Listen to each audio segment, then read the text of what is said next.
नमस्ते सदा वत्सले मातृभूमि। नमस्कार। रात को अभी 2-3 दिन पहले बीबीसी के डिजिटल न्यूज़ प्लेटफॉर्म पे ताजमहल के याचिकाकर्ता का जिक्र करते हुए उन्होंने कहा कि एक राइट विंग ग्रुप के एक सदस्य ने, बीबीसी वही ब्रिटेन वाले, रेशियल सुप्रीमेसी वाले, डिवाइड एंड रूल वाले, भगवाधारी, राइट विंग, ये उनकी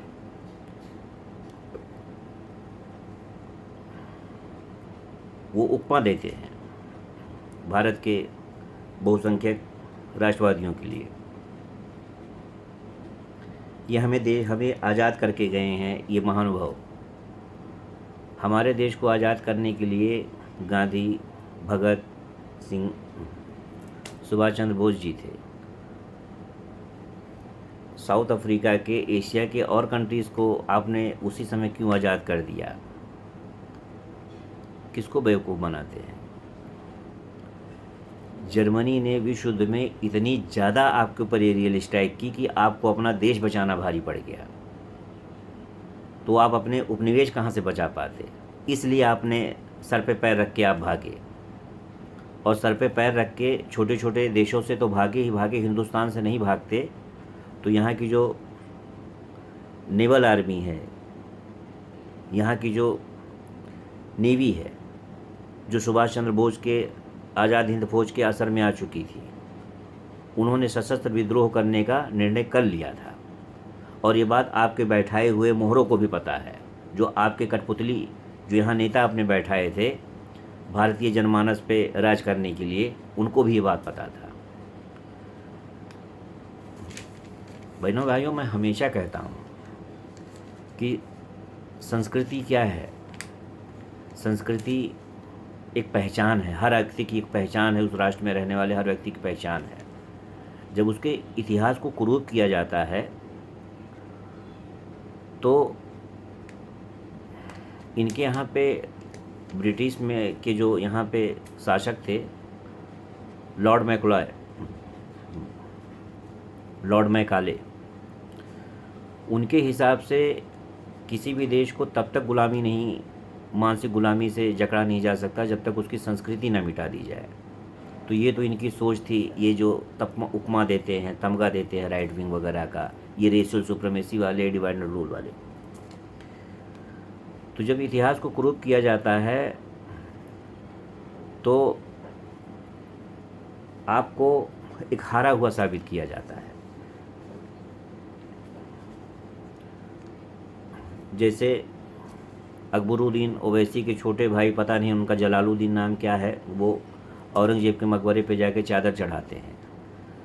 औरंगजेब के चाहने वाले वही तो थे ना जो पाकिस्तान का निर्माण करने के लिए डिक्लेरेशन डे का घोषणा करके मोपला हुआ, या कलकत्ता हुआ, या बंगाल हुआ, या पूरे देश में ज़बरदस्ती पाकिस्तान लेंगे, इसके लिए खून कत्ल और कत्लेआम मचाए थे। औरंगजेब के चाहने वालों ने ही तो देश के टुकड़े किए। औरंगजेब के चाहने वाले पाकिस्तान जा चुके थे, शिवाजी महाराज को चाहने वाले हिंदुस्तान में बसे थे। फिर से औरंगजेब के नाम का पूजन करने वाले, चादर चढ़ाने वाले एक और पाकिस्तान का ख्वाब देख रहे हैं क्या? ये उनको देखने का अधिकार भी किसने दिया है? दो तरीके की पार्टियां होती हैं इस देश में। पुराने बॉलीवुड पिक्चरों में आपने देखा होगा, एक औरत की इज्जत लूटी जाती है तो कुछ औरतें चादर और कपड़ा लेकर चारों तरफ से घेरा बना लेती हैं। मैं उस पार्टी का नाम नहीं लूँगा जो इस मानसिकता से ग्रसित है कि गलती देख के भी गलत करने वालों के तुष्टीकरण में लगी रहती है। और एक पार्टी वो होती है जो पुणे के बलात्कारी अक्कू यादव को चाकुओं से छेद देती है न्यायालय में ही, वो तुष्टीकरण नहीं करती।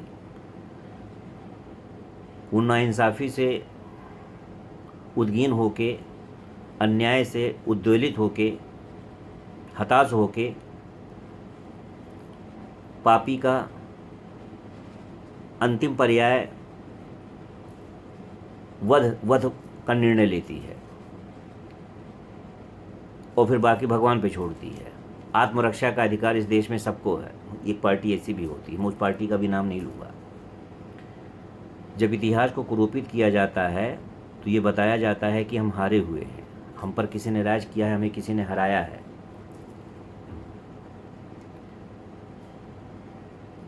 क्या हो अगर किसी को ये पता चले कि उसके बाप दादाओं को किसी ने खूब मारा है पटक पटक के, ये उसके दिमाग में डाला जाए। और अगर अगर ये सच्चाई हो कि उसके बाप ने जो है अपने गिरेबां पे हाथ डालने वाले, अपनी ज़मीन पे हाथ डालने वाले हर उस आदमी से लड़े हैं, भिड़े हैं और उनको काट काट के भगाया, उनको पटक पटक के मारा है। दोनों की मेंटालिटी में फर्क, जब दोनों आपके पूर्वज हैं, ये दो किस्सा है, दो आपके पूर्वजों के बारे में, तो पहला आपके मनोबल को कितना तोड़ता है और दूसरा आपके मनोबल को कितना जगाता है। जो सच्चा इतिहास होता है वो संस्कृति पर अभिमान सिखाता है, वो हौसला बढ़ाता है, वो मनोबल दिखाता है, वो मनोबल बढ़ाता है, वो अन्याय से लड़ने की शक्ति देता है। और दूसरा जो केस है वो हताशा देता है, मनोबल तोड़ता है। और मुगल इतने ही साम्राज्यवादी, इतने ही वीर थे, कहाँ गए लड़के बच्चे, दिया बाती सब कहाँ गए? कहाँ गए उनके राजा महाराजा शहंशाह लोग? शिवाजी महाराज के वंशज तो आज भी हैं, महाराणा प्रताप के वंशज तो आज भी हैं, राजपूत तो आज भी हैं, मराठा तो आज भी हैं, आसाम के लोग तो आज भी हैं, दक्षिण भारतीय वीर तो आज भी हैं।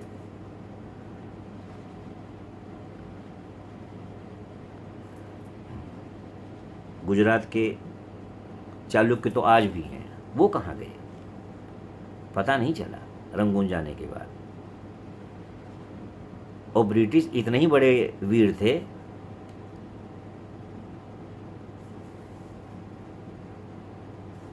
तो आज रशिया से लड़ने के लिए भाग भाग के जो है भारत का दौरा क्यों कर रहे हैं?